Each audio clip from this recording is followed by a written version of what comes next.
The war was lost, the treaty signed. I was not caught, I crossed the line. I was not caught, though many tried.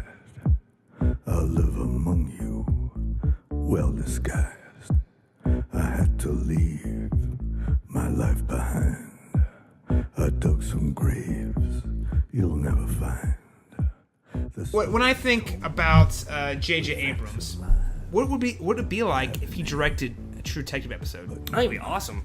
I think he's got a real... When he's not trying to make a Spielberg movie, when he's trying to do his own thing, like, I feel like he does with Mission Impossible 3. Like, honestly, I think Star Trek Rises into Batman's Darkness is the worst movie he ever directed, but it looks amazing.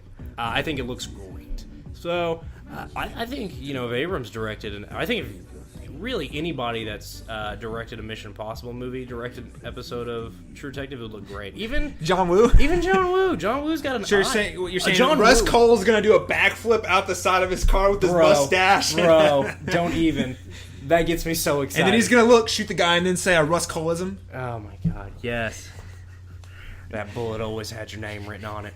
You just didn't realize it. Welcome back, everyone, to the Cast Beyond Carcosa. I'm your host, Caleb Masters, and I'm joined by my friend across the table. Sir, introduce yourself. My name is Dalton Stewart, once again here with you, Caleb, to crack open this week's episode of True Detective.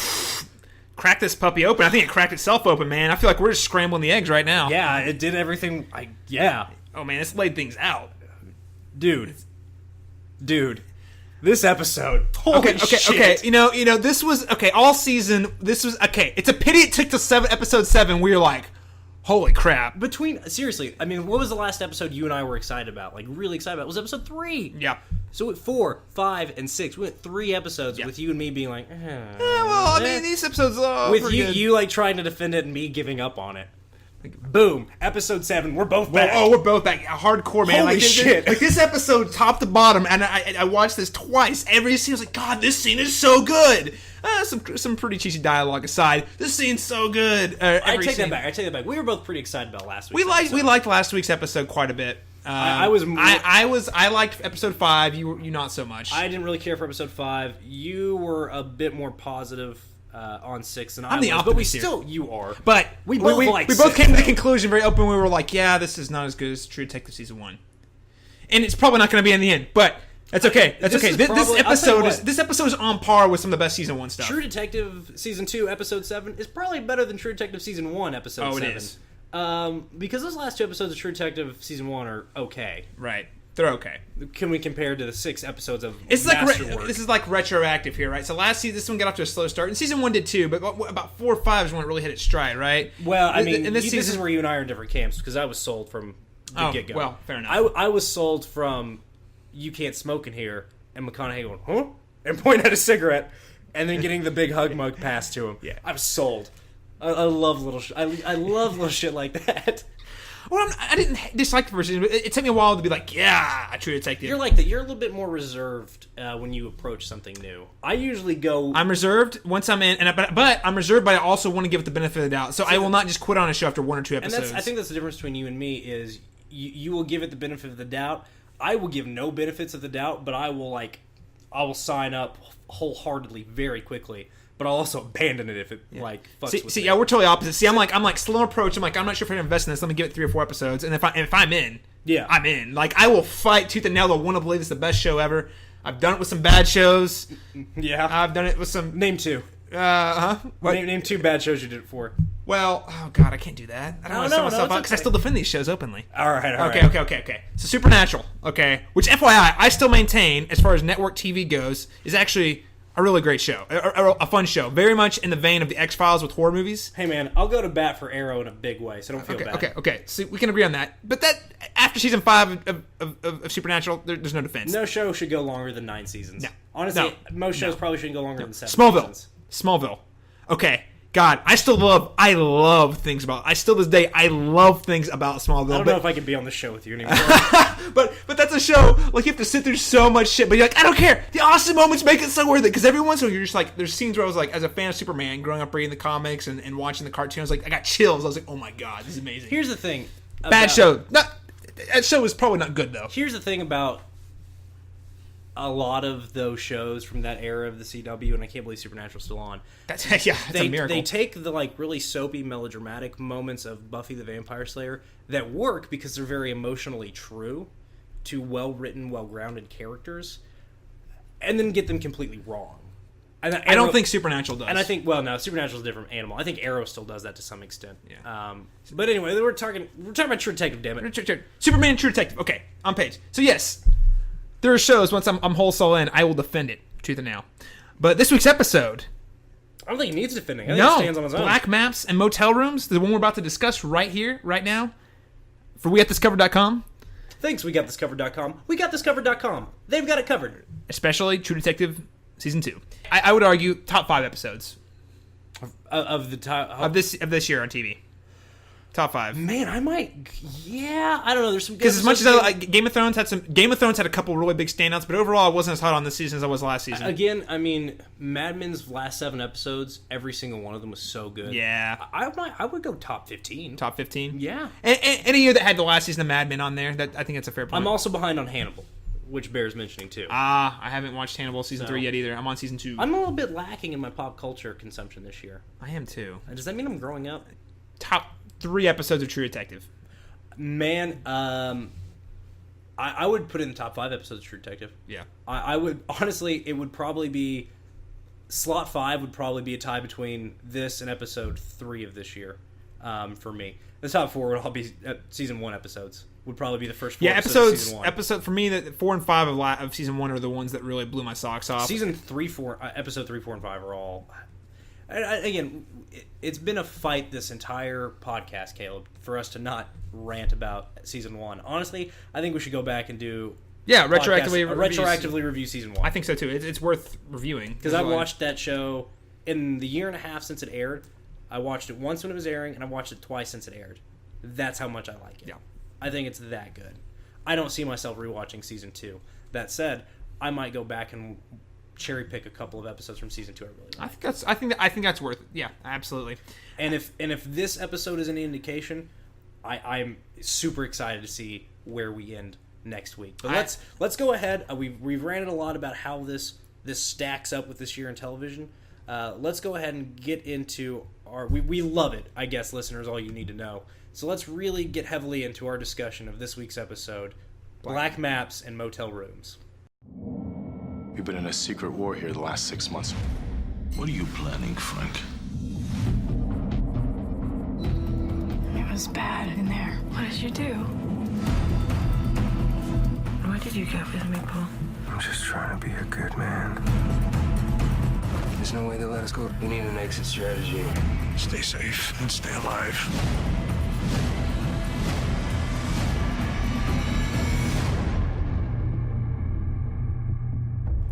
Yeah, well, Dalton, there's a lot of moments in here. So instead of, and we just got done ranting for about 5 minutes about how awesome this episode was. I think we'll probably get more into specifics as we go. So we're just going to go ahead and, general reviews be damned. Let's go ahead and just break into our recap. And this opens the scene right here. There's so much that happens in this episode, Caleb. I don't want to get too much into the details of what I liked about it, without mentioning specifics of what was happening in those scenes. Yeah. No, exactly. I mean, because this was all such a all the puzzle pieces fell together, and it was like all those light bulbs going off at the same time. There's so much payoff in this episode, and that's one. I mean, there's so many scenes that are payoff for the whole season. So I want to go ahead and take those scenes one by one and talk about why they work. Right. Yeah, absolutely. Well, I would say heading into that first scene when was a direct follow up to last week's episode. They're out in the woods. They rent out a motel room. Yeah, I mean, this literally picks up like where episode left off. Yeah, and cat's out of the bag. And bags in the river. The bags in the river. Yeah. First off, Annie is strung out on that sex drug. Annie is still high on Molly. Very high on the Molly because just the way the stream of consciousness going on. Did I kill that guy? Oh yeah, he deserved that. Oh my gosh, what did I do? And she starts to talk about her memories of her. Oh yeah, being raped, sexual abuse. Yeah, we don't know how she was sexually abused. It was implied rape. I don't want to use the R word unless I have to. So I'm just sensitive topic this year on TV. Fair enough. Man, I'm tired of talking about it. Okay, I'm tired of men depicting it like I'm sorry, guys, gentlemen, fellas, take a seat. Ladies, this isn't for you. You've done nothing wrong. Fellas, fucking quit writing about rape unless you've got, like, at least 5 women in your writer's room. Stop it. Well, Nick Pizzolatto is the writer, so Exactly. So Nick, I'm going to give Pizzolatto some slack on this, though. I feel like his treatment of sexual abuse, while not particularly groundbreaking, has been, fairly thoughtful and nuanced. It's not like as stereotypical as predictable. It could have been I the mean, fact that it could have made her gay or something like well, that. and it's like, oh, big surprise, the damaged girl got sexually abused, but it's like, it still works. Within the context of the show and her character, I don't feel like it's too cheap. It's very predictable and unsurprising, but I don't feel like it's cheap. Yeah. If that makes sense. It's fitting. So, yeah, in this whole stream of consciousness, she's kind of talking through these revelations that she's had about her past trauma. She's dealing with having just killed a guy. proved it right. If a man puts hands on me, he'll bleed out in less than a minute. Yeah. She proved her theory. She did, and she's like, I've been waiting years to do that. And that was such a cool line. And we've been waiting 7 weeks for her to do that. And Yeah. we realized we were too bloodthirsty. Like, it makes us really question, like, what we want out of drama. We want the violence. We want the catharsis. And I think Annie and Nick Pizzolatto, like, make us confront, and Rachel McAdams make us confront, like, what we look for as a viewer in terms of exciting drama. And we want the blood. And I think it makes us question, like, our enjoyment of blood as aesthetic as excitement in television and in film. Like, that one line, I've been waiting for this moment my whole life. And then realizing that was a crazy person's thing to be waiting for. She's like, and says, like, I think I even, like, tried to pursue this moment. Like, I went to that party to get this moment. The intention of someone trying I think, to yeah, she's been chasing this moment her whole life of, like, showing that she could defend herself without a gun. And man, is it, like, for me, that scene with her is just, this whole episode's great for Annie. It's great. And I was really worried that they were going to hook up in that first scene, her and Ray. I'm so glad they didn't. And I'm glad Ray was like, hey, you're high. And also you just killed a guy. So, like, bad idea. I'm going to go check on her body. Wasn't it funny? She automatically turns to, like, sex to, like, try to get off the, he's like, it's not going to help. And she said, it might. It usually does. It usually does, yeah. So that was a really, I think it was a telling moment for both of them. Like, Ray's a dirtbag, but he's not. To quote George Clooney in From Dusk Till Dawn, I'm a bastard, but I'm not a fucking bastard. Yeah. Which is kind of what Ray has in that moment. Yeah, well, because Ray's such an interesting character, because in certain place, I feel like he really is in certain aspects of his life a very decent human being. Well, but then he's also like he thinks of himself as a bad man. Yes. And I think that's part of his persona he's built for himself. Right. I think he's a violent man. Yes. I don't think he's necessarily a bad man. Like, he's not going to take advantage of a woman that he finds. He mentions that he finds her attractive in that moment. He's like, you're too hot for me anyway, basically. He mentions that he finds her sexually attractive, but he's not going to take advantage of her. Like, in a moment where, I mean, she offers it, and he realizes that it would be inappropriate, both, like, because they're doing some serious shit right now, but also because, like, you're high, you're dealing with an act of violence you just committed. It's not okay. And I respect Ray a lot in that moment. I always, like, Ray, no matter the terrible things he does, I agree with you. He's a very sympathetic person, and I agree with Annie. I don't think he's a bad man. I don't think he's a bad man. I think he's a flawed man. Very deeply. Yeah. But not a bad man. But I think Rust Cole is more of a bad man than Ray. Yeah, is. no, I Rust would agree Cole's with a bad man. Rust Cole is a bad man who's trying to redeem himself. Ray is just a troubled man who's trying to work his stuff out. Right. Well, problem. Although, I don't think Rust Cole ever killed anybody in cold blood, and Ray did. So that's a fair point. That we could have an entire episode debating who's the bigger nihilistic tough guy, and who's the worst person, Ray or Rust. Ray or Rust. That's what they each have their own, kind of Achilles heels, and they both have their strengths. I find it funny about Rust, though, is because he was a guy who was smart enough to know that what he was believing was self-destructive, yet he continued to believe it anyway. And he also had an out where he was with he almost got married again, and he was a lot happier, and he knew he was a lot happier, and then threw it away to chase this murder. And I think that's what makes Rust and Ray kind of interesting opposites of the same coin. Ray's not nearly as smart as Rust, but Rust isn't as smart as he thinks he is. Right. And I think Ray accepts that he's not the smartest guy. I think Rust thinks he's smarter than everybody else, and Ray knows that he's not smarter than most people. Oh yeah. And I think that's what makes it. And I think Ray is Rust has a huge capacity for violence. I mean, he's very skilled at. Oh, we've seen people. him. Oh yeah, we've seen him do it. Smash guy with the toolbox. Yeah, like yeah. he could have. He fights Marty, and like we all know that Rust held back. Oh, yeah. Like Rust can fuck a dude up, and so can Ray. Ray's more willing to do it, and has no compunctions. Well, about... he's got, again, it goes back to the intelligence thing. I mean, with the extra capacity comes with the extra responsibility. Ray's a dog off a chain, right? Yeah, Rust internalizes his anger and his depression, where Ray externalizes it. He lashes out, whereas Rust lashes inward. Yeah. But I think that's what makes them very interesting. I mean, they're very similar characters. Very similar, very different. They didn't seem that similar when the season started. No. And the further we've gotten, the more similar they've become. Yeah, right. Which is, I like, and I like that they're still very different. They both are very bleak men, but they express it in different ways. Yes. And I like having that bleak character in this setting. Yeah, we But need I feel that. like Ray is so different. It brings a different dynamic to Exactly. it all. Yeah.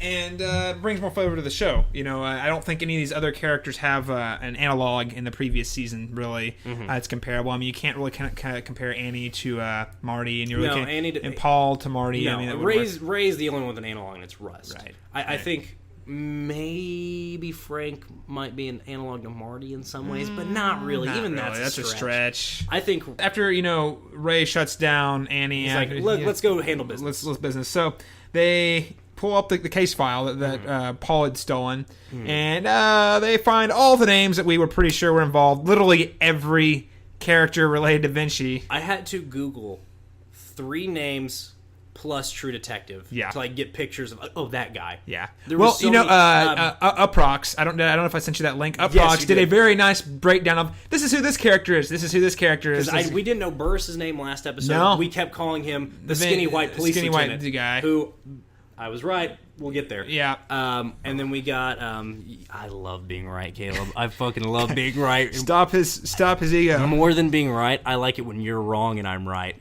and you're wrong. We'll get there. I never said it wasn't that guy. Oh no! I'm talking about. You know what I'm talking about. I was only half wrong. I'm only half wrong. Think of the children, Caleb. They basically look over and the McCandless from Catalyst, OSIP.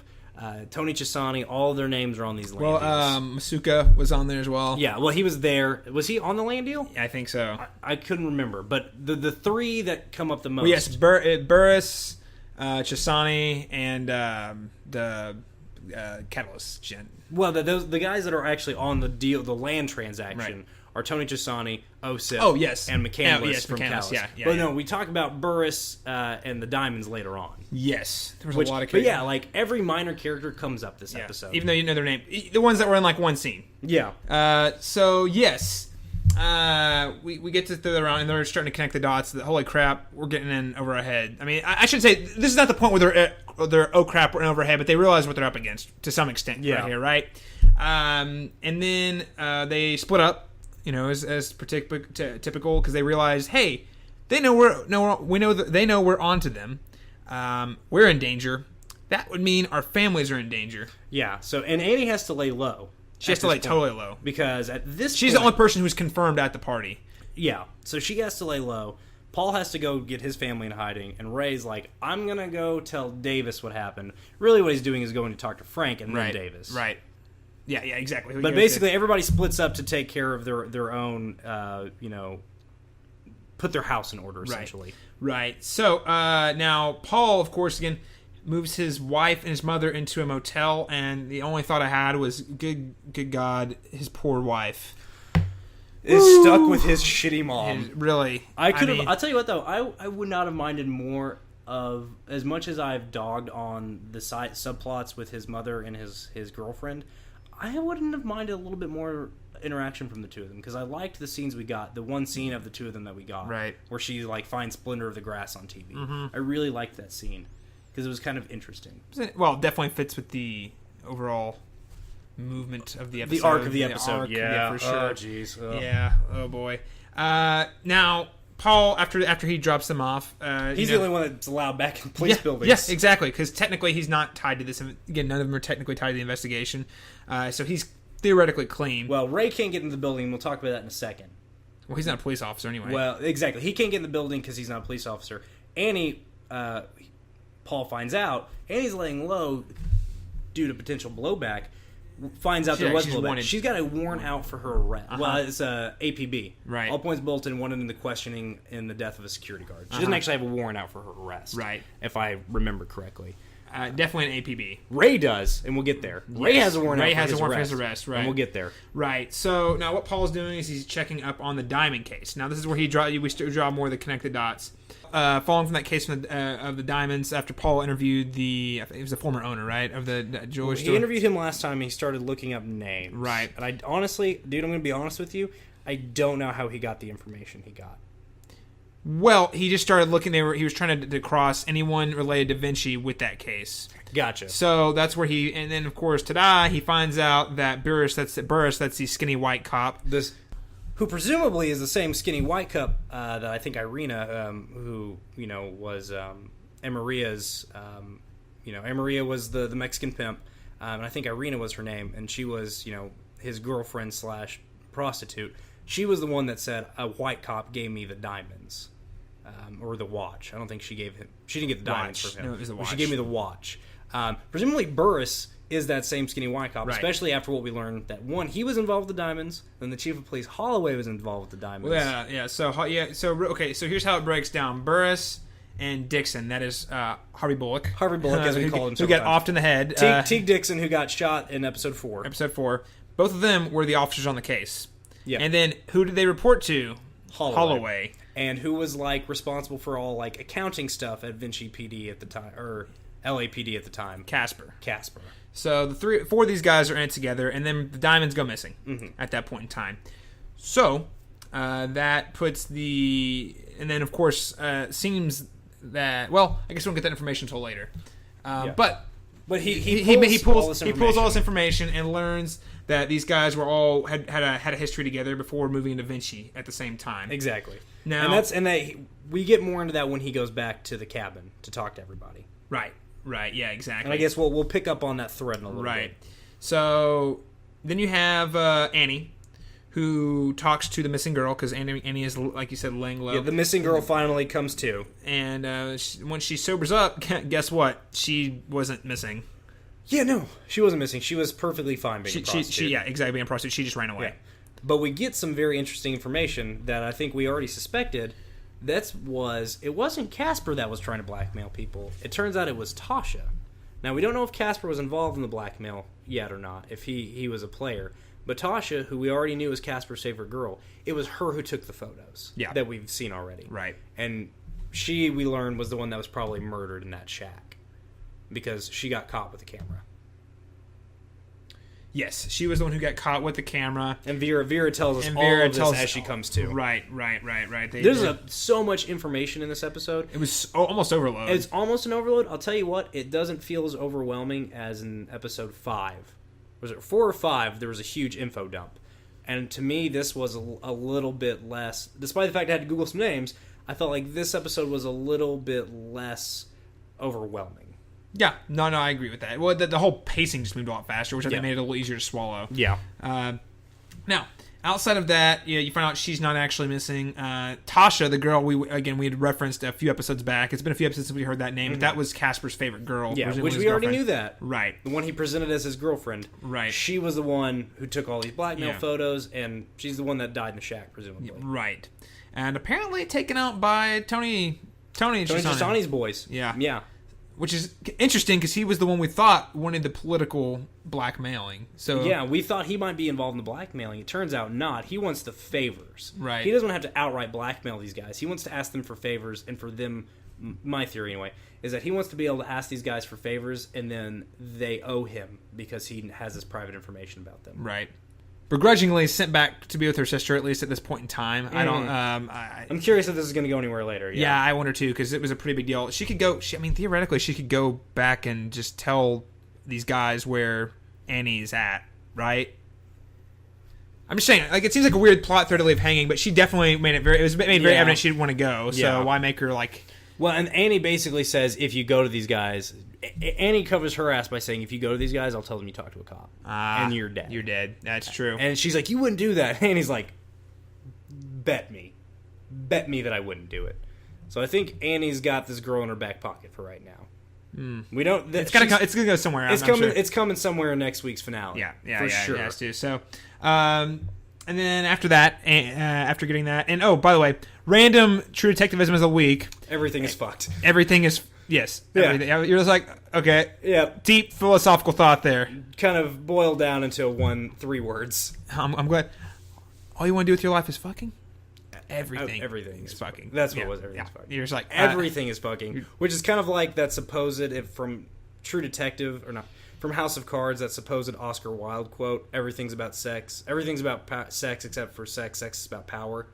I don't think Oscar Wilde ever actually said that, but they said Frank Underwood would. Frank Underwood attributes that quote to Oscar Wilde in House of Cards. That's what it made me think of.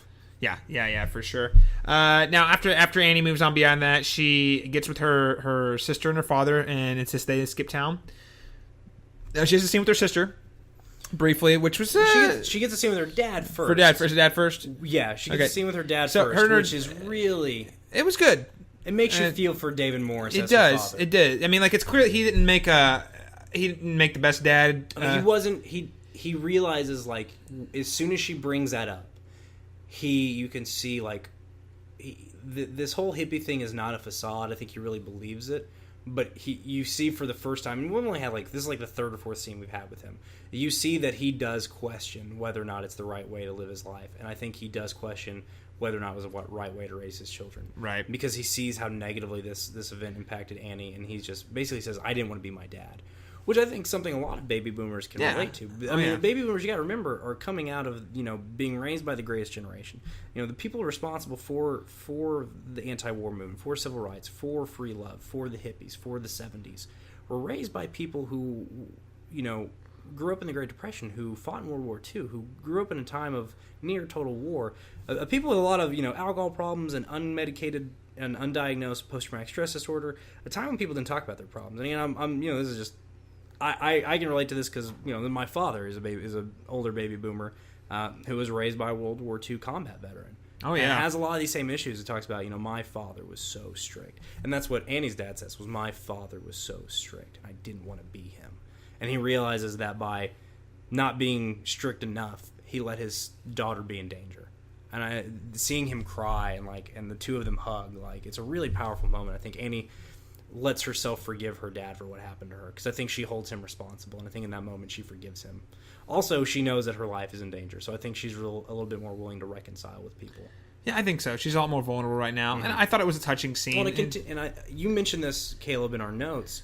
I think you're absolutely right. You mentioned that it further continues this theme of parents and parental failures and father figures and families, and again, a failure and reconciliation of families. You mentioned that in our notes, and spot on.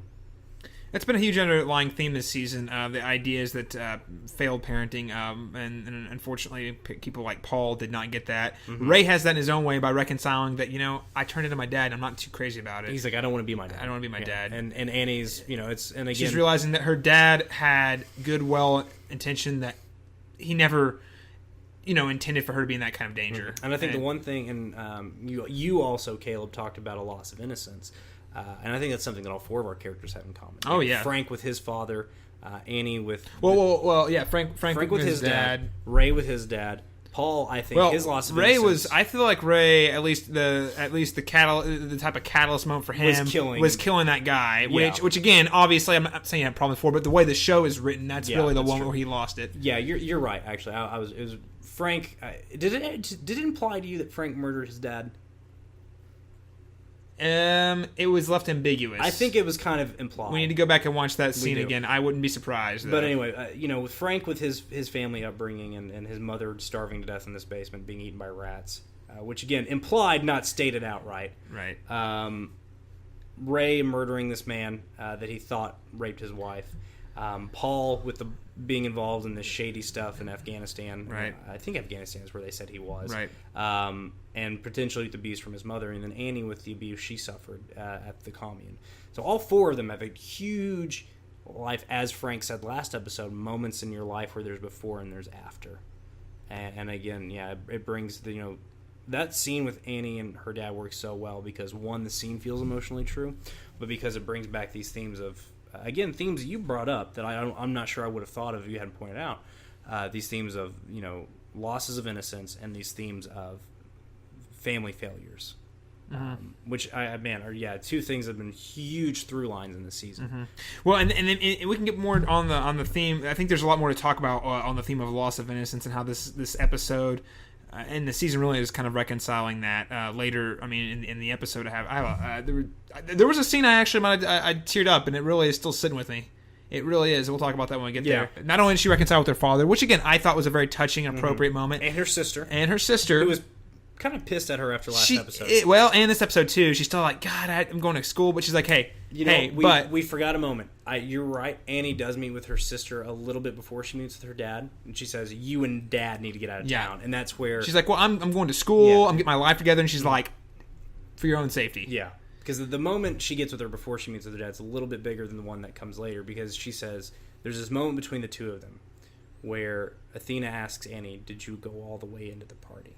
She says, "Yeah." Did you? And it's kind of this moment where they're like uneasy. Annie, well, not uneasy, just like understanding of like some serious shit that the both of them have seen. And I think Annie has to realize, I went in there and got out. My sister probably did not get out of that party unscarred. Unscarred. Yeah, I guess is the best way to put it. I mean, Annie's got her own scars coming out of that party. I think Athena's are totally different. But that was the implication that we get, that Athena never said she'd ever been to one of these parties, but I think in this episode she does. It was implied. It was implied that she had, in fact, been to one of these parties before, which is a really sad moment for the two of them. And I think that shared trauma kind of helps rebuild some of the bridges of Annie's being distant last episode. Yeah. So she gets... the two of them to go off to Oregon together. And her partner's back. Her partner's back, and he's the one who's looking out for her. He's the one who tells her about the APB. Yeah. He's the one who's going to make sure they're not getting tailed, and is going to guide them to a certain exit. And not find out where they get off. Right. And basically says, you know what? I'm sorry. A lot of this was my fault. Both of them said that, too. They both say it was it's great. my fault. It was a cool moment. Yeah. And then he points out the funniest thing was 3 hugs in one day. That's probably a record for you. Because she hugs her dad, her sister, and him. Yeah. And it's a hilarious moment because, Annie is so, like, stoic and closed off.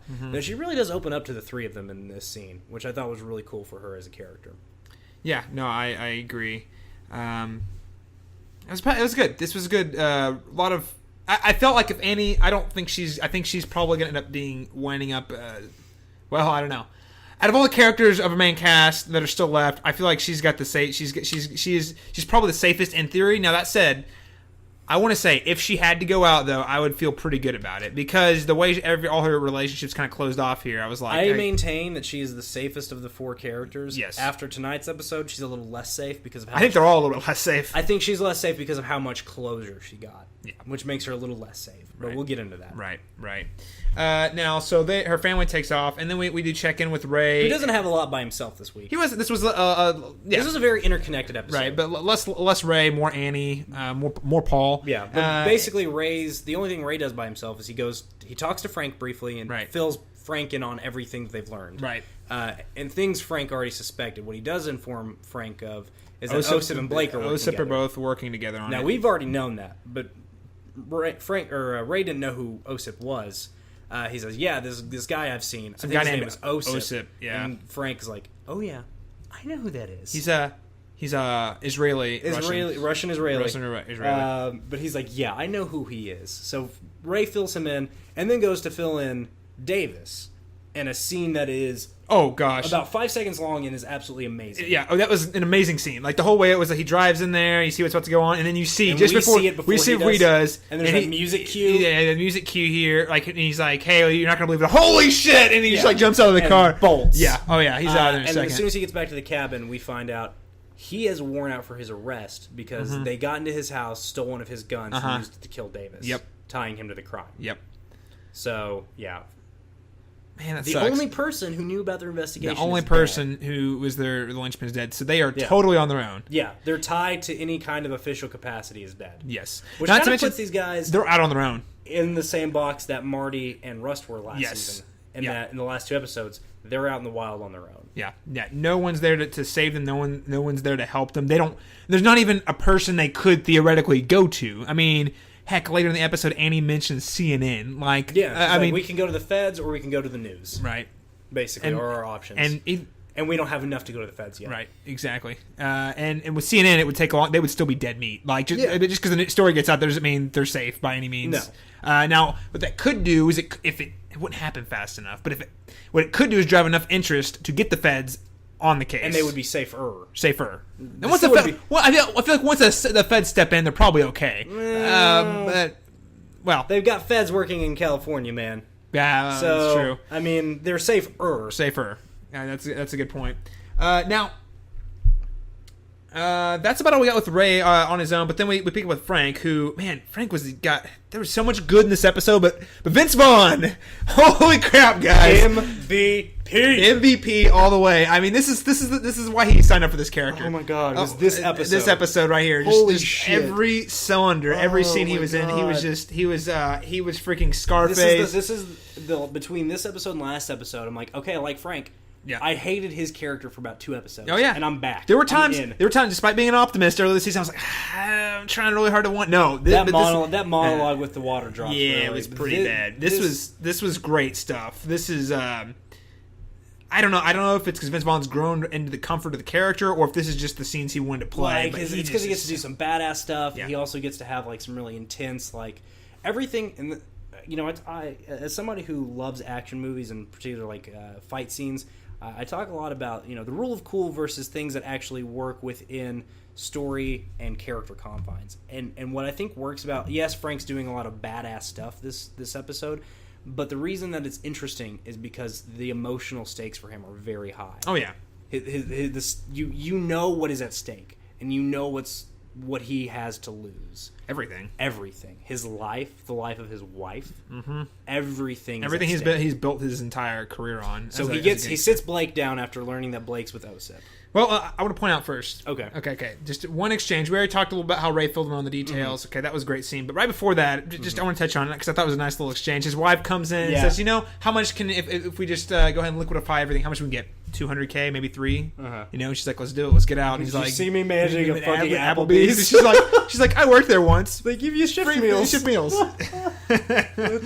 That was again humor light episode, but that was a pretty good moment. But yes, then the next major scene we see with him is, of course, after he's learned about Blake and OSIP, and he has a little chat. This is gonna be bad. This is gonna be rough. But I didn't expect it to get this intense quite so fast. I thought maybe, I guess I didn't realize how fast it was all gonna escalate. Is that a typo on that poster? Yes, it is. And that is an official HBO poster. That's gotta make it rare. Well, I don't know if that means I got rare or if that was just the poster in general. That was. I bet you as soon as they realized that, they stopped printing that one and fixed it. Yeah, I got that at Comic-Con as a in stored Dallas. needs as Whetstone. Yes. That might be worth some money someday, especially if you get it signed by Dinklage. Oh, dude. If you get a signed misprint. Oh, God. That'd be worth thousands. Nah, not thousands. Probably a couple hundred, though. You could probably get $500 out of 400, it. 500 at least. Especially if you get it signed by him and hold on to it for 20 years. Oh, yeah. Yeah, seriously. Okay. $500. Anyway. Yeah. Cool deal.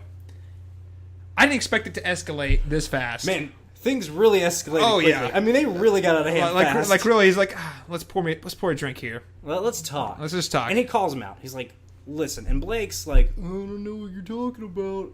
Like, look at all this money I got you like 20 G's, man. And dude, in the coolest use of slow-mo that I've seen in a while, just shatters. The sound effect is so good. And then the guy's face, you're like, oh man. Yeah. It is so intense.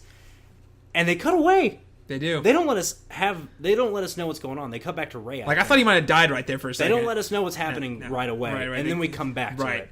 Right. And basically he lays out he squeals basically. He squeals. He's begging for his life. Okay. There's going to be $12 million. OSIP is handing over the money. I think Chisani and OSIP are handing over the money to McCandless. $12 million to buy their shares, their stakes in the rail line. Right. Apparently, they don't know. He doesn't know the full extent. He just knows it's a security drop. And he's like, I don't know. I just know where it is and that there's going to be a lot of guys there. Yeah. So he says, "Let me help you. I'll be your man on the inside." And Frank, it's a triple cross, man. And Frank's like, "Yeah, you know what? That's not a bad idea." Boom to the gut. Oh my gosh. Gut shot. And just worst way says, to kill possible. I thought, and he talks about how he found him coming up and said you had potential. There's a line here we skipped over, but before he smashes him in the face with the glass, he says, basically he says, "You're a natural born pimp, huh?" He's like, the thing about pimps and whores, and again, these are Frank's words, he says, I feel like a whore can still have dignity. Or I think integrity. Yeah. And then he basically implies that this man has no integrity. And that is the worst. And I don't know if these are the exact words that Frank says. It's either implied or directly said, but he basically says, me telling you don't have integrity is the worst thing I could tell you. Mm-hmm. Is essentially the tone of what he's saying. So he also talks how he found him like ripping off. And that's what I'm saying. It brings it back around to the end of that scene.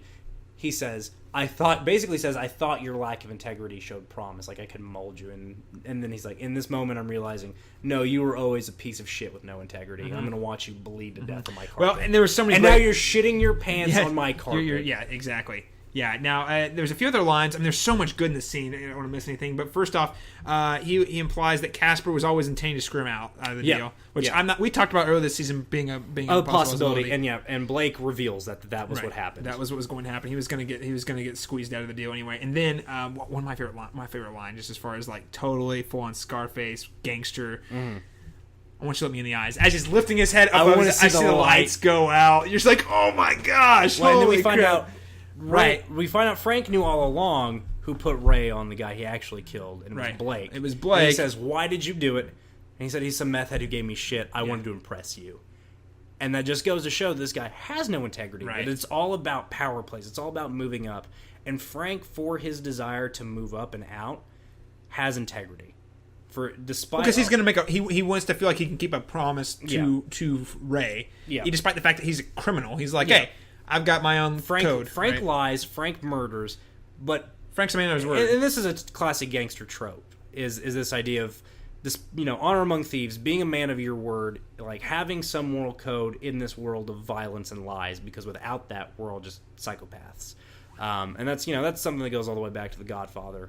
And probably earlier in examples that I can't think of. Even westerns. I mean, it goes back to stuff like. The Magnificent Seven or the Dirty Dozen. Mm-hmm. Earlier, which is a war movie, but still very much feels like a western. That's something that goes back to like the history of tough guys doing tough guy shit. Right. Is having a code. Real tough guy always has to have a code. Right. Otherwise, he's just a psychopath. He's a pirate. Pirates of the Caribbean. Yeah. He's got to have a code. Right? And that's what Frank says to him is basically, you have no integrity because you basically let me trick this cop into killing somebody because I thought I was doing a good thing. You let me trick this cop into killing somebody that you had a grudge against to impress me. So I don't think Frank really cares about that moment because he just found out like he was always going to get screwed out of his money. But I think that's just another. Well, I was pretty sure at that point. At that point, he was pretty certain he was going to kill him. He was already going to kill him, and he wanted. And again, man of his word, he needed that information to give to Ray. He already has less respect for him in that moment. Right. So obviously, kills the guy. Lets him bleed out all over the carpet. Well, he also finds out. Blake also tells Frank that Osip has already bought the liens. Yes. Osip has essentially taken over Frank's territory. Yeah, basically giving Frank like 12 hours heads up. Right. Because the next thing we get with Frank after this murder, and his wife saying, "I'm all in with you." Like he comes in and says, "I just killed a guy. You need to get out of town. We need to get out of town, right? We're getting out of the country." Yeah. And basically says, Go to the house. Snakeface is going to stay with you. I think I can remember that guy's name. The guy that said Osip was a half great white, half anaconda. Nails, such a great henchman name. Yeah, Nails. He says Nails is going to go with you. Stay safe. Daddy's got to take care of some shit. Yeah, so the next thing we actually do is he tells his wife, and she says, I'm all in. And the next thing we see is he's playing some sort of end game. We get details, but we're still vague on the specifics of who's for what and what's for what. There's two things he does in particular. First, he goes to his Hasidic Jewish men who are diamond wholesalers and says, I want to buy weight in diamonds. And they realize what he's doing after a little bit is he wants to launder money. And he's going to clean this money and get it in diamonds. Right. And he's like, gives them a name, says, this guy told me to come to you. And he says, I don't know you, but I'll do it for 40%. 40%, man. 40% of $12 million still leaves with Frank with $7 million. Fair point. But that's basically the gist of it is Frank's going, that is the implication we get. We still don't know this, but he's going to crash this $12 million deal. Well, there's so many different things. Like the way he was moving money around, I wasn't sure if Well, that was I'm sorry, it's his- 40% of 6. He's only getting 6 million of. He's only going to get 6 million in diamonds Right. for 40%. Right. So for 40% of 6 million. Well, and I wasn't sure, was he talking about actually the money he was going to get from this trade-off, or Yes. because we also saw him raiding later in the episode, raiding the safes of his casinos before blowing them up. I think he's talking. I think that's the 300K he had set aside. Okay. I think the millions of dollars he's talking about is for this deal. Okay. Because he gets money out of. He's already got some money. Because then after this, he goes to the Turkish guys. Right, he goes to Turkish guys to get a passport, to get fake passports, cars and guns. Oh, and we don't forget he goes and buys 2 tickets that are apparently extremely expensive. They can be transferred. They're going to some European country, but they can be transferred anywhere. I thought they were going to South America. Going to South America, but they could transfer to any country because apparently they're worth so much money. Yeah, because he spent a lot of money, and then he goes to the Turkish guys, who we met earlier, right? And gives them a heads up. He's like, you guys are gonna get in about by the time the year's over, you're done. He sweetens the deal for them basically by saying, "Look, I know I still owe you shit. I'm gonna pay you out plus 5% or plus another like 500,000, I think is what he says." And they're like, "Holy shit!" They realize like just how deep in Frank is, so they say, "Okay, fine, whatever, man." Basically, because also, well, he also promises him if he comes back. Yeah, he also gives them a little bit of like, I think he earned some clout with them by giving them a heads up. Yeah, he did. Got a year. He said, "Listen, this is what's gonna happen with the year," and I like the line. I'm gonna make them choke on their pie. You know, I thought that was kind of it's such a gangster line, right? That. It's such a cool line. Yeah. So we have to wait for the payoff of that for Frank. Right. We'll come back now. to that. Now, question. Yes. I have been reading some different think pieces online. I talked to some friends who'd watched the episode, and they suspect that maybe Frank is not buying the tickets for him and his wife, which I thought was interesting. Because if you, again, I don't want to get too far ahead, but the next time on, they're all in an airport. One of my friends said, well, what if he's trying to buy Ray tickets out because he knows what kind of deep shit he's in? Nonsense. No, you think fuck so? No. Okay. Okay. No, Frank. That was not my initial reaction, but I thought it was interesting. No, it's an interesting theory, but Frank's not going to put Ray ahead of his wife. Right. No way. No. Okay. If he bought 3 tickets, I say maybe. Right. But he's not going to put his wife ahead. Okay. He's not going to put Ray ahead of his wife. Not my theory. I just thought it was interesting. It was a different idea that I hadn't. It's an interesting idea. I think in line with the traditional kind of mob narrative, though, this is definitely him and his wife. Yeah. But I don't know. It'd be Nails is getting left behind. Oh, Nails is as far fine. as we can tell. Oh yeah. Tell. Well, yeah, but Nails is fine. He's covered. He'll go find some other. Yeah, he'll go be a gangster somewhere else. Somewhere else, exactly. We head back to the gang. Yeah, Ray. The Scooby Gang is all back together. Ray gets back to the cabin and says, "I'm wanted for murder." I'm wanted for murder. You're wanted. Yeah, you're wanted in questioning in regard to a murder.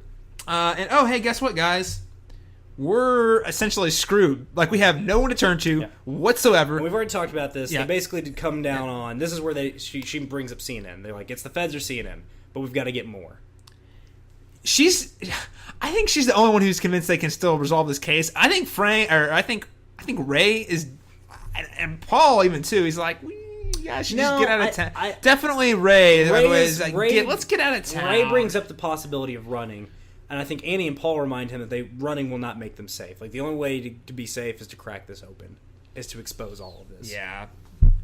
I think Ray's the one ground out, because these people, I honestly think, given their scenario, they are in a totally hopeless situation. Now, here's something worth mentioning. This is where Paul tells them everything he's learned about the diamonds. Right. And everybody that was involved with the diamonds. Now, yes, we do get some interesting work on diamonds here. And here's something that is amazing that comes up. And it doesn't pay off till a little bit later, but I think now is as good a time as any to talk about it, because what we've got to talk about after this is pretty heavy stuff. Yes. This is where the name Laura comes up again. Right. Now, again, this doesn't pay off till later in the episode, but I want to go ahead and talk about it now. Laura, Vera mentions, as another one of the hookers that she was friends with. It is in one of the photos. Yes. And I think it's Paul that brings up. That's Annie. No. Who brings up that one of the little kids was also named Laura? Yes, was named Laura. Right. No, Paul's off at his meeting, so it's Ray.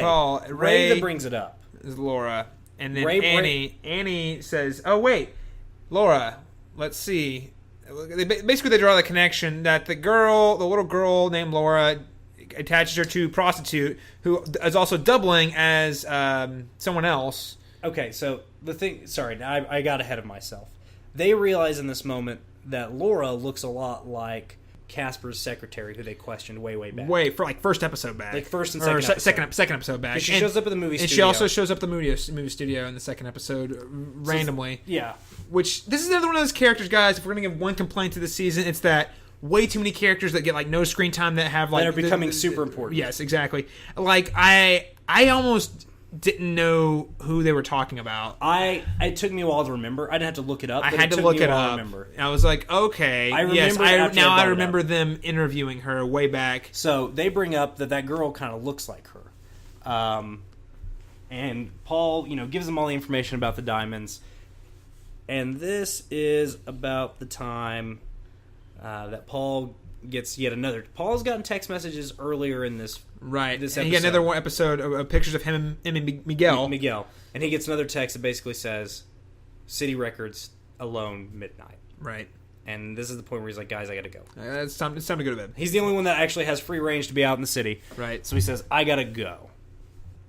So he goes, and I'm gonna tell you right now, that was the moment I knew Paul was gonna die. Yeah, me right too. then and there. When he got that text that said, come alone, I thought he was going to die. When he calls Ray before he goes to the meeting, I was like, he's dead. dead. Yeah, he's exactly. fucking dead. Yeah. The second he called in saying, I think I'm in, I'm like, yeah, if you yes, don't you are walking into something. If you do not, if you walk in, you're totally screwed. Like, this is over. Like, there's no way you're getting out of this. Yes. So, and let's go. You want to go ahead and get into that at this point? Is there anything? Yeah, sure. I think we can come. We'll definitely go ahead and jump right into the Paul stuff right here. So this brings us to the finale of tonight's episode. Right. And unlike a lot of the climaxes of True Detective as a whole, and this season in particular also, we get 3 story climaxes interwoven together. They're all interwoven very closely, thematically, in the way they're edited and pieced together. So what I want to go ahead and do, Caleb, is talk about the first half of Paul's stuff, talk about Annie and Ray, talk about Frank, and talk about the end of Paul's stuff. Does that work for you? Sure. Yeah, we'll start with Paul. Well, first off, as we noted, he calls Frank after he goes to the meeting place. He calls Ray. And says, I think I got something personal. They got something personal on me on my own. I think I'm walking into something. Nothing. Yeah. And he's like, what are you walking into, man? He's like, I just want to give you a heads up. I'll call you. And then looks to see who he's meeting. It's Miguel. And he goes, I'll call you back. And hangs up and goes to see Miguel. And Miguel's like, yeah, Black Mountain is not Black Mountain anymore. We have one client. We have one client. Catalyst. And that was the moment where I was just like... Dead. I mean, I already knew... After he hung up with Ray and I saw it was Miguel, I was like, oh, he's dead. Yeah, he's definitely dead. And then in that moment, I was like, oh, motherfucker. Listen, Miguel, man. A few episodes ago, we're sitting there... You son of a bitch. You wanted to watch the game in the DVR? You piece of crap. Bitch. Oh, my gosh. And I'll tell you what, though, and it comes later, but I want to go and bring it up now. Miguel says something to Paul that you and I have been shouting at him through the TV this whole season. This is Miguel's almost exact words. If you had just been honest with who you were, nobody would have been able to hold it over you. Exactly. And basically, and just says what we've been yelling. Like, if Paul, you live in Los Angeles, for fuck's sake. If you were a gay cop, no one's gonna accuse you of. That's like the one city. There's like 3 cities in the world where you can get away with being a gay cop, and it's not gonna cause you as many problems as it. Like there, San Francisco, New York. That's about it. Maybe Boston on a good day. In the States, anyway. But yeah, on a good day. On a good day. I'm sorry, yeah. In the United States of America. And Boston's fucking... The only reason Boston gets thrown a bone is because Massachusetts was the second state to legalize gay marriage. Yeah. That's the only way I'm throwing those knuckleheads in Boston a bone. Good God. So one, media can't touch him. I mean, if that happens. I mean, it's like, and two, the whole reason Miguel was checking up on him in the first place was because they heard about the media stuff and wanted to make sure he was okay. Yeah. Now, you could... The whole reason they were looking into him was for Black Mountain shit. Yeah. The whole reason. And they've used his feelings for Miguel against him, and they've used the fact that he's ashamed. And Miguel, you're just a pawn in the game. Miguel, you Catalyst. Son of a bitch, made me so angry. Yeah. But we'll go ahead and come back to that. Let's go ahead and talk about Annie and Ray. Yeah. So this is a scene I was really excited to talk about because again, after they kind of talk about the secretary deal. This is where shit gets connected. This gets connected, man, really fast. And I'll tell you what, I did not believe the thing with the orphans was going to go anywhere. It didn't go where you thought it was going to go, but it went somewhere similar to where... Not yet. Dude, that girl, we've already seen who Laura is. Okay, She's not just Sonny's... Okay, Stop. But the other kid... Could be Tony Chusani. Okay, fine. Those kids are not just Sonny. Fine. But you were right that Laura was going to, one of those I knew kids were gonna that come back. plot, there was a reason they showed us the photo. When they showed us the photo, I said there's no way they're not going to bring that back around. And I was like, I don't think so, man. Like, I think it's just, but you were right. And they realized, wait a second, the little girl is Laura. This hooker, who is also Laura, who is also Erin, I think Erin was her name when she was Casper's secretary, they were like, does she look the same? And they kind of hold the pictures up to each other and go, I don't know. Which be. is yes. Yeah. Yes, they are. They draw the connection. That's yes, a good thing. they are. Yeah. I'm not going to spoil this for our listeners who want to remain unspoiled. If you want to know, Vanity Fair has a theory about how this season's going to end, related to Laura, that they put out there. We can talk about it in Conspiracy Corner. No, I don't want to talk about it. You don't want to talk about it? No, at all? I don't want to talk about it because I don't want to spoil it for our listeners. Because if any of our it's a pretty airtight theory. if our listeners are anything like me, they want to listen to the whole episode but don't want spoilers, but will listen to the spoilers because they want to hear the whole episode. I've done that many times. So for our listeners, or for the sake of our listeners, I won't spoil this. But Vanity Fair's got a pretty airtight theory that sounds pretty solid. There's one part of it that I think is a bit of a leap about who the boy in the photo. Yeah. about who the boy in the photo is. Yeah. But their stuff about Laura, I think, is spot on. Oh yes, no, definitely. I think it's a lot. Definitely, I think it practically is a lot. About how Laura is involved in the grand scheme of things. So the first seeds of that get planted tonight. But after they get basically tired of looking at evidence, waiting for Paul to call back, they start to drink. And they kind of have an emotional moment where they're basically just talking about how miserable they both are. Right. And it's so True Detective, but it also works. It's one of those. I thought this was a beautiful moment. It's one of those season 2 moments that is like comically True Detective and still works. There's been some of these in this season. Yeah, I mean, I liked it a lot because it felt like they were both being real, straight up real. I mean, because both of them held their guard up around each other, even when they're. Do you miss it? What? Well, let's not anything. Well, that line specifically. That's the line I'm talking about specifically. Because that's after she looks at him and says, "You're not a bad man." Okay, so there's 2 lines. Yeah. There's really only 4 lines exchanged between them. And they're just looking at each other. The hand holding goes on really quickly. But let's talk about these 4 lines. Yeah. So I don't think you're a bad man. And I don't remember. Did he pose the question to her early in the season? Am I a bad man? I don't remember. I don't know if it was straight out. I think he's just mentioned that he thinks he's a bad man. I don't know. I know he said it. I don't know if he said it to Anna. That's what I'm thinking too. I think she just can read him well enough at this point as co-workers that she knows that he thinks he's a bad man. Right. So she says, "You're not a bad man," and he says, "Yes, I am." Which we've already talked about tonight. Neither of us think Ray's a bad man. He's just a damaged and flawed man. Right. Who's got a lot of issues. Bad's a stretch though. But I think he really appreciates that moment of validation from another human being. To which he poses to Annie, do you miss it? Do you miss what? Anything. Which is comically True Detective. But, for me, is very emotionally true to the scene and very emotionally true to these characters. I felt when they dropped that line. I did too. I really did. Because it's one of those lines, that's what I'm saying, like, I was of a mixed mind. As soon as I heard it, I was like, oh man, that's heavy. And then within the next second was like, that's so True Detective. Yeah. That's so True Detective. But it works. Right. There's been a couple of moments this season, now that we know what to expect from True Detective, we're more immune to its charms. So when it pulls like a classic True Detective line out like that, I think we're more on our guard from it. So it has to really hit home to be true. And that's when we talked about, I can't think of any particular off the top of my head, but I know there's been more than once we've talked about lines that shouldn't work but work this season. Yeah, like that was one. It was sold on the actors. It was well done because it wasn't just it was the acting. Yeah. It was again acting with the eyes. We talked a lot about. It's where the story has actually brought us to this moment, and not to mention like the musical cues there too. But I don't. If the musical cues underscore, I don't think they manipulate. No. That's it. I'm saying no. But the way the whole scene works together though, it flows. And I just think again, we're talking to that theme of the loss of innocence. That's what they're talking about. Like that feeling that you once had that you didn't even know you had lost. You know what I mean? Like before you even realized what it was gone. Yeah.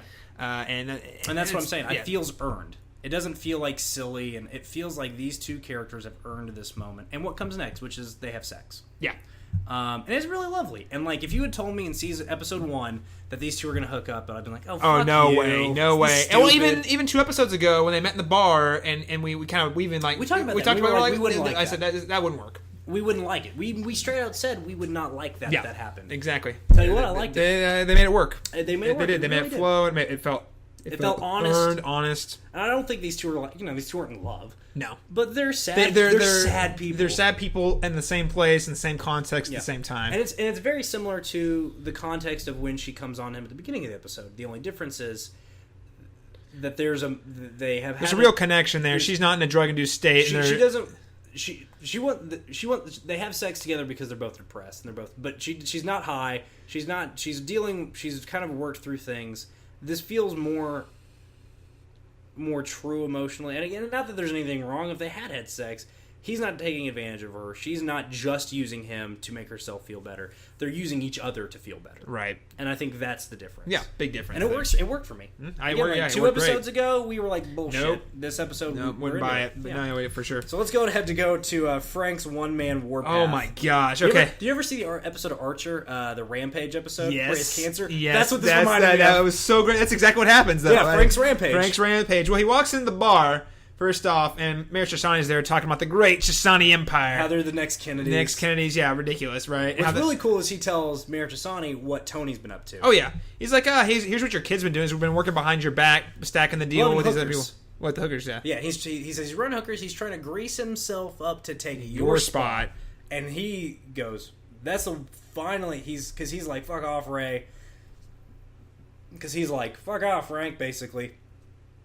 Until Frank says that. And then that's when he gets up and leaves. Yeah. So I think he does think his son's a threat. Yeah, I think so too. And also, that's when Osip and his gang walks in, the entourage walk in. And I'm convinced that Osip was trying to taunt him into doing something stupid so that he could kill him. Yes. And then tries to turn around and be like, oh, Frank, you're such a smart businessman. My colleagues wanted me to kill you, and I told them, no, Frank understands business. And I think Osip is kind of begrudgingly. I think Osip would have happily killed Frank. He's okay not killing him. Right. I don't think it makes much difference to him. So he's like, oh, Frank does get it. Okay. And Frank plays this so well. Oh, yeah. Frank sells the shit out of this. He's like, you know what? You guys are right. I'm better. I was never in on this land deal. It was never my business. Over my head. You think I could walk away? He basically is like, do you guys want to buy me out? Thinking maybe I get even more money. And they say, no, you should manage the clubs. And he goes, you know what? You're right. I know a thing or two about managing clubs. And Osip's like, see, this is a man who knows his place. Meanwhile, Frank is like, I'll fucking show you. Because he's got that piece under the bar. Oh, yeah, just in case. He was ready. Oh, yeah, no, for sure. And okay, so... the line I liked, it was again just another one of those classic noir, like it's closing time. He dropped there right to Shoshani. Now he tells Shoshani it's closing time for everybody. And he goes up to one of the floor security guys and says, "Hey, there's a gas leak. He's like, "What are you talking about?" He says, "Clear the building." Yeah. So then one of Osip's thugs comes up and says, "Where's the gas leak? Where's the gas leak?" It's pop! It's so cool. Oh, it's so awesome. It's literally the Hey Looking Eagle, huh? Yeah. Boom! He pulled the Marty McFly. Yeah. Hey, look over there! Wow. Yeah, right and there. I can't believe this fucking meathead falls for it. And he does. And splatters his brains and then torches the place. Oh, yeah. Well, and then he goes and makes the gas leak. And then after he raids the entire safe with all the disconnects an electrical line. Oh, yeah. And then goes to the Lux and does the same thing, but with booze. He is an equal opportunity arsonist. Yes. Oh, he's starting all the arsons. He's not just gas leak. We're pouring alcohol over the place. We're good. Yeah, and then he just sits... And my favorite moment in all of this, as badass as all this was, clearing the money out, setting fire to these places like scorched earth, motherfucker. I'm not going to let you take anything from me.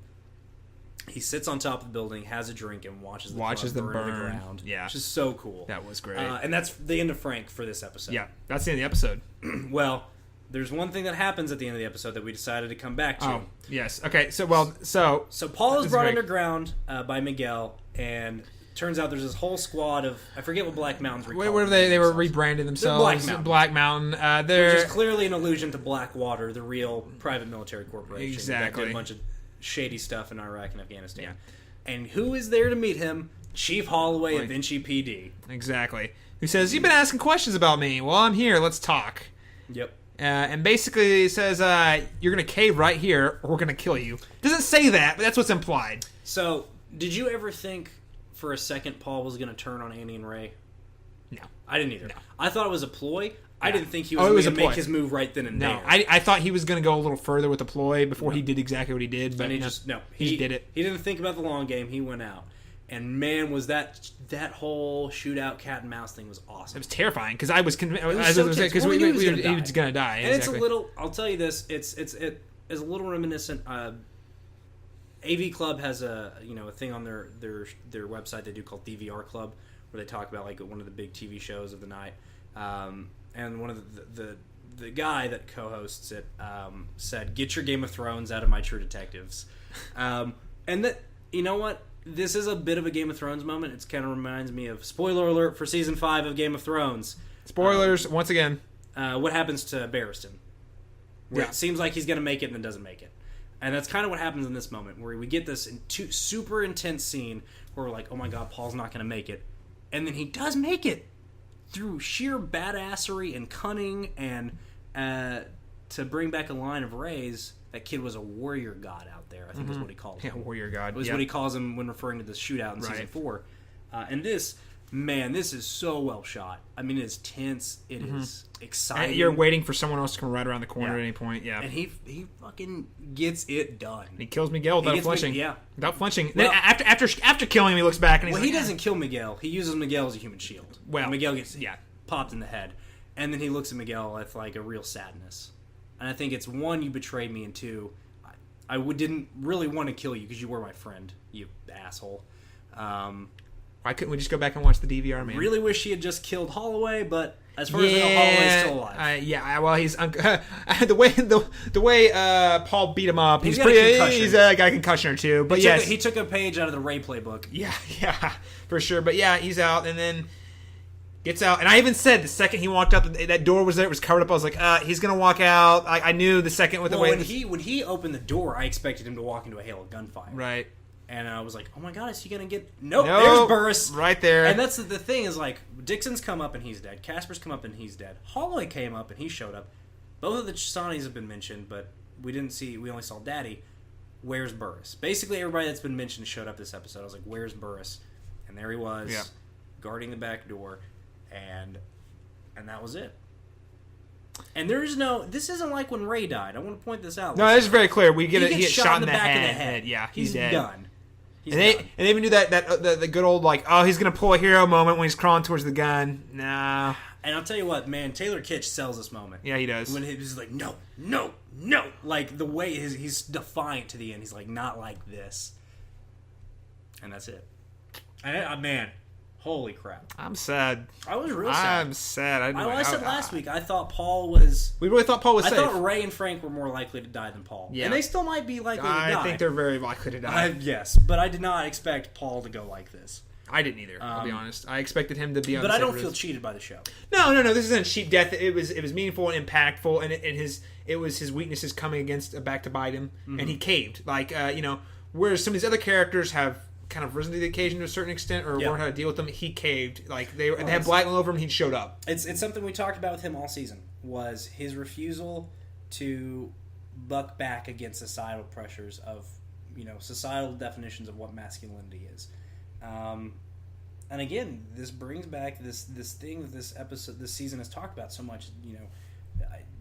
The role society casts us in, and I think really that's the fitting way for his story arc to end. Is he is the one who least refuses, who least wants to fight back against what society says a man's supposed to be, what society says a tough guy cop's supposed to be, and he's like, well, I can't be gay because I'm a man and I'm a tough guy cop.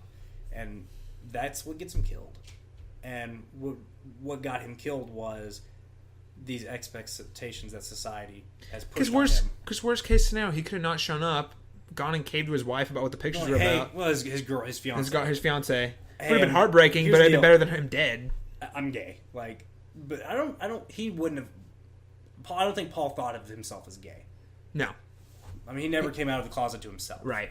That's so, fair. and that's but yeah. Worst case scenario, people know he's gay, and he gets killed for it.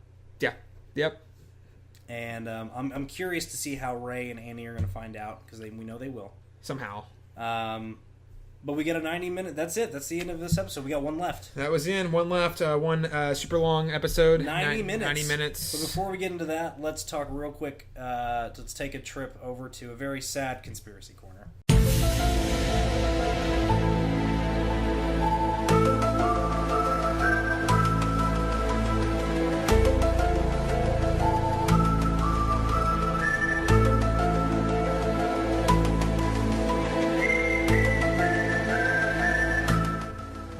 lot left to conspire on. This really pull out the rug here. You've got, we know who all the players are. We know what their roles are. The only thing we still don't know is who killed Casper. We know where the diamonds came from. We know who's involved in the land deals. We basically know the entire chessboard, except for this one piece. Right. We know who the players are. We know what their roles are. They make it very clear that no one was expecting him to bite it, too. Yes. Because Frank asks Blake who did it, and Blake says, no, seriously, nobody knows. Which leads me to, again, to bring up that Vanity Fair theory, leads me to believe that Vanity Fair theory even more. Yeah, I think so. I think Vanity Fair is correct. That would fit with the bird mask theory that we were running an issue with last week. I thought I had it down, man. I thought we did. I thought Tony I thought you were Chisani. right. I really did. I was on, but and then I remembered. Bird mask. Oh wait, nobody knows. Like if Chisani killed Casper, then like the blackmail doesn't mean anything. Like none of it means anything because all of these guys, McCandless, Chisani, Osip, Blake, Burris, they're all in bed together. Right. And if one of them killed Casper, then one of them would know where the DVR was. Right. And none of them do. Because McCandless has the most money out of all of them, and they would all very quickly turn it over to McCandless if they had it, I think. Right. So there would be no reason for Frank to be looking for it. So, yeah, there really isn't much of a conspiracy corner this week, guys, without getting into potential spoilers. And we don't want to ruin the fun. No. Come on. So I guess let's go ahead and call this. There won't be any more conspiracy next episode because we'll know the answers. We'll know the answers, and we can reflect on how wrong we were the whole season. So let's go ahead and. Before we, I think this is a good time to wrap the episode. Let's put a couple of final pins on our bulletin board and take it down for good, Caleb. Yeah, I think that's a good call. My entire apartment's covered in string right now. Yeah. We'll set it on fire next week. Yeah. We'll do it Frank style. Yeah. I got some booze back here. We can light it up. We've talked a lot about who the players are this episode. I don't think we need to remind you. The case is all but closed. It's all about how Annie and Ray are going to get out of this. It's really down to the personal stakes, and within, and even with both of them, personal stakes and the resolution of the Casper murder. Right. Yeah, exactly. That's it. Because even with Annie and Ray, their personal stories have already been pretty much resolved. Yeah. With their families. With their families, yeah. So it's all about can they get out alive at this point. Yep. Now for Frank, there's still the question of can he get out alive, and can he get out alive with his wife? Yeah. So really, this next episode is going to be, and I'm excited. This next one's do going to be. Do you think Frank? Oh, we'll live this one straight. Okay. This will be a conspiracy theory. Do you think Frank is going to make it? No, I don't think so either. I still think Annie's safe. I think Frank or Ray will bite it, or both. Frank will either die making sure his wife gets out okay, or Ray's going to die making sure Annie can solve the case. One of the two. Right. Somebody's gonna go though. Yeah. I think there's gonna be one more cast. This is again at least one more cast member. I wouldn't be surprised if Annie's the one who makes it out unscathed. I wouldn't be surprised either. And if she went, I wouldn't be. I'd be a little surprised. She would be. I would be more surprised than anybody else. Well, yes, yeah. But if she died, it wouldn't feel unjust. I don't think. But we'll take a final glimpse at Conspiracy Corner at our yarn and our pictures next week and see how right we were. Yeah. I do want to point out I was right once again. Last week, I made predictions about how Ariana would play into things. I said Burris was probably the guy, and we all but got that confirmed. I thought Burris and those guys were involved in the diamonds. I didn't know that they did the heist. That surprised me. But I was right about some things. Caleb has still got this crazy theory about one of those kids being adopted by Chisani. Hey man, don't get your hopes up here. You're a maniac. I'm a maniac, but hey. The picture did come back, though. It did, and you were right, and I did not expect that. So there we go. We're both right. There we go. We're both right, Dalton. Well, let's go ahead. Let's go ahead and wrap the show. Now, before we go ahead and do our pre-hash of next week's episode, Omega Station, I do want to remind the listeners out there that we're coming to the end of True Detective Season 2, and we're still going to be doing things online. Yeah. Even when we're not talking about True Detective. We're not going anywhere. Yeah, we're still online. We do things. We podcast. You can't make me leave. They're gonna need a fucking wrecking ball to take me out of here. They're gonna need to send in the National Guard or fucking SWAT team, because I ain't going nowhere.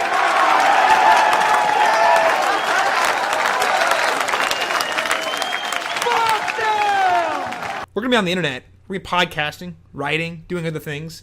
And Dalton, I want the listeners to know where the fine people of the interwebs and We Got This Covered can find your work online. Well, you can find me personally on Twitter at doll_stew. You can also find me on Letterboxd, which is a website I love to pimp. They don't pay me. I'm not sponsored by them. I have no reason to pimp them other than the fact that I really love their website because it allows me to log my film viewing and connect with film critics I like. And that's letterboxd.com/Dalton Stewart. So I love that website, and if you want to know what I'm watching, what I think about it, I recently checked out the Stanford Prison Experiment, rewatched a bunch of Mission Impossible movies, watched Jack Reacher. So if you want to know what I thought about those movies, go check out my reviews there. I don't write very long reviews because that's not really my forte, but I do like to give a little blurb, like paragraph or two. You can also find my podcast, The Good Trash Genre Cast, on iTunes. That's Good Trash Genre Cast, each of those being one word. You can find us on Podbean, which is where we host our podcast from, goodtrashgenrecast.podbean.com. You can find us on Facebook, Twitter at good_trash, all the usual social media suspects. All right, yeah, and you can always find me online. My personal Twitter, of course, is at I'm a Jedi. That is at Big Cal Kenobi 91. Boo! Yeah, Dalton, you still haven't. You're not strong enough in the Force to mind trick. I'll tell you what, man. The only reason my Twitter handle isn't my name is when I started applying for real jobs, I was like, I want to make myself harder to find on the internet. That's the only reason. And now I'm just kind of married to Doll Stew because it makes me laugh. Listen, man, I just keep mine because some sucker out there is gonna be like, who names themselves Big Cal Kenobi? But where else can the people find you? They can find me at right here doing, hopefully in the future, continue on to doing more work here at WeGotThisCovered.com with podcasts. Or if you want to check out some of my movie reviews, as well as some of my other random video projects and things like that, you can find my entire online portfolio on my personal website, calebmasters.net. Well, Dalton, I think we've pimped ourselves enough. I think it's time to go ahead and move into our prehash of next week's episode, Omega Station. We can get confessions.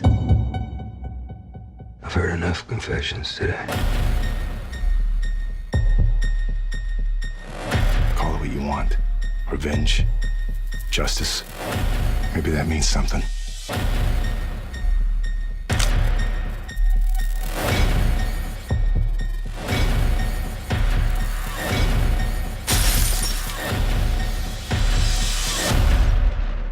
Ominous title, Omega Station. That's a very serious title. Very. Now, it's a 90-minute finale. 90-minute finale, as we mentioned. I think will address some of the concerns of last season, where it was cram-packed. There's too much. Yeah. And not to mention, I thought they did a good job getting a head start on it this season, too. Like, I felt like we got a lot of resolve in this episode, even. Yeah. That they're not going to have to worry about next episode and trying to rush in at the end. So we have an extra length time. Now, one thing was made pretty clear. There are scenes in an airport. I don't know exactly what the context, but there were definitely at least... They didn't reveal a whole lot. No. There was definitely a scene in the airport. Annie's got a hat on. She's got sunglasses. Guns happen. There are guns happening. Typical True Detective preview where you don't really understand what's going on. Yeah. Frank, which I'm fine with. Frank saying some sort of philosophical line. Yep. We don't have a synopsis from HBO. Go figure. HBO.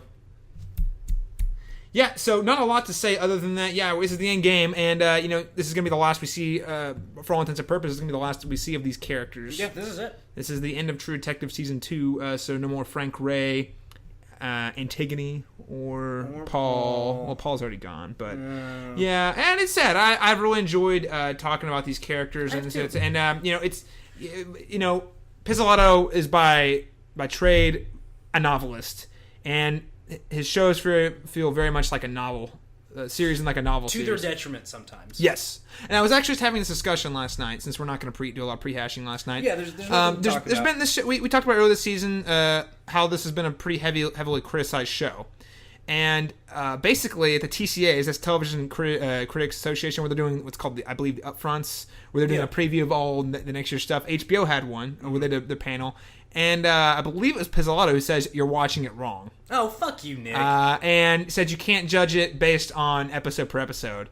And that's a tough problem you run into at TV, especially coming from a background like him. First off, I can see why that'd be hard for him. Here's the deal. He's a novelist. He is not writing 8 episodes of TV. He's writing 8 chapters of a book that are meant to be judged as said. Now, that's a problem. That is a problem week-to-week storytelling. With week-to-week storytelling like television. And here's the thing. For an example, the Netflix shows that people have liked the least, that have been the least successful, are the ones that run as one long 8 to 13 hour movie that don't have actual closures. Because Netflix is getting more and more into the fact that they don't have to do that. Because people are going to binge watch this so they can structure the This is a show that would actually benefit from Netflix. Yeah, I think so. Because the shitty stuff kind of starts to fade away when you're binging it, when you're watching 3 episodes at a time. And honestly, I prefer something like this be on Netflix and something like House of Cards, which it all blurs together anyway. And here's the deal, though. I'm really a big believer in death of the author. Author's intent be damned. I'm always curious to hear what the author has to say about their work. I don't think their opinion matters that much. And when somebody tells me I'm consuming their art wrong, then go fuck themselves. I think Nick Pizzolatto is a brilliant man. I think he writes good television. He's smarter than I am. I'm sure he is. I'm sure he's read a lot of books. I'm sure he's a very interesting person. I'm sure he's probably a cool enough guy to hang out with. But don't fucking tell me how to watch TV, Nick. Don't do that.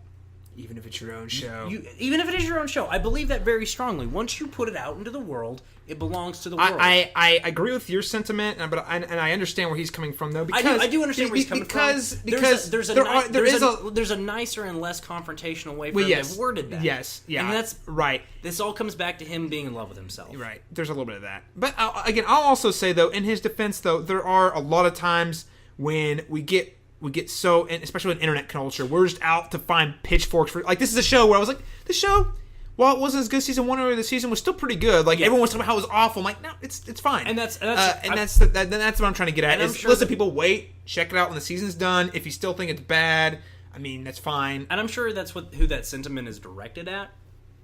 That being said, I think he should have kept his mouth shut. That's just my opinion. I think if he had an opinion, it's fine to say it, but you shouldn't have been like, well, you're watching it wrong. Like, that's such a boneheaded thing to say. I'm like, well, I really view it as one long thing. Have you ever said the quote, and I know you've said this because I've heard you say it. What? You're doing it wrong. You're doing it wrong. I've said you're doing it wrong. I think in the context of someone watching a movie.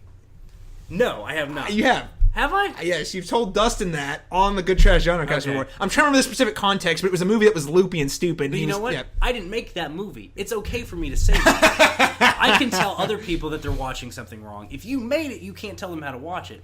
It's up to people who... It's up to your fans. It's up to the viewers. It's up to culture critics. It's up to people who either think about entertainment and art for a living or people who just enjoy doing it.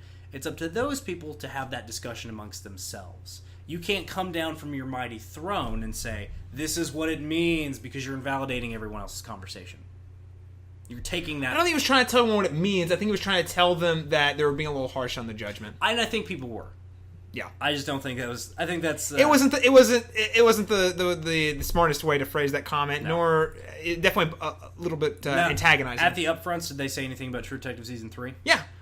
Vince Lombardo, I believe his name, the head of HBO, said, he actually stood for Nick Pizzolatto and said, I was on vacation when the show started airing, and I got back, and all of a sudden I found out everyone hated it, apparently. He's like, I think this is brilliant TV. I think it's still really good. think I'm incredibly proud of the show that Nick Pizzolatto's written, and, if he wants to do season 3, we're going to welcome him home again with open arms and be glad to make his show happen. Here's the deal. I think if season 2 of True Detective had been season 1, people would have liked it a lot more. Right. I don't think they would have liked as much as they liked season 1. Fair. But I think True. they would have been Truth. much more forgiving. I think so too. And then if season 1 of True Detective had been season 2, people would have shit their pants and died. Yeah. So we just need to reverse the order. Time travel. Be like, listen, you do this. There are some people making the argument that everything good about True Detective season 1 came from Matthew McConaughey and Cary Fukunaga. Nope. I don't believe that.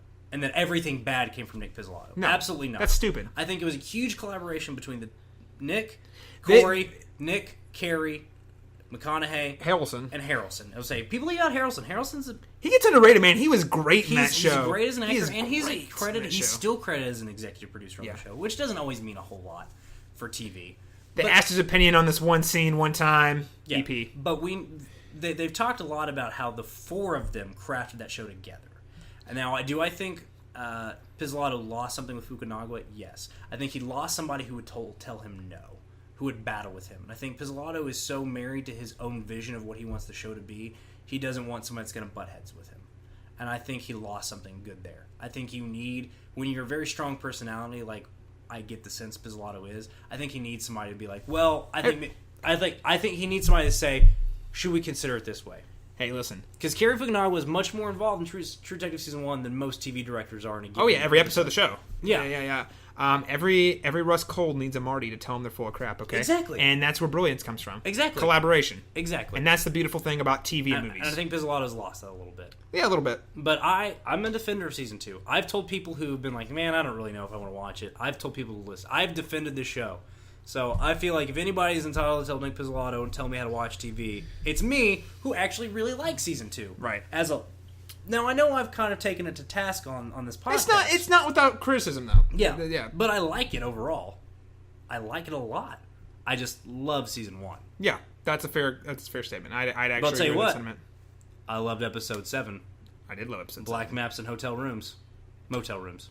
Motel? Hotel. Motel. Holiday Inn. Holiday Inn. Well, thanks for tuning in, guys. This is a great discussion. We're going to return to go beyond Carcosa one more time before we wrap up our season with our season closer episode. So don't miss it. Our talk of Omega Station. We've been here before and we'll be here again. Time's a flat circle. That's what we should have said every episode. We've been here before and we'll be here again. There's a color running through your blood, such a hasty shade of blonde. You're that awful sort of dangerous, kinda keeps me hanging on. Darkness does appear wet. I can see the secrets hanging round your neck when we're shirtless, assessing the risks. Prick your finger on the kiss. Tell no one about it. They don't need to know. Tell no one about you. There's a color running through your blood, such a hasty shade of blonde. You're that awful sort of dangerous, kinda keeps me hanging on. Darkness does appear wet. I can see the secrets hanging round your neck when we're shirtless, assessing the risks. Prick your finger on the kiss. Tell no one about it. They don't need to know. Tell no one about you.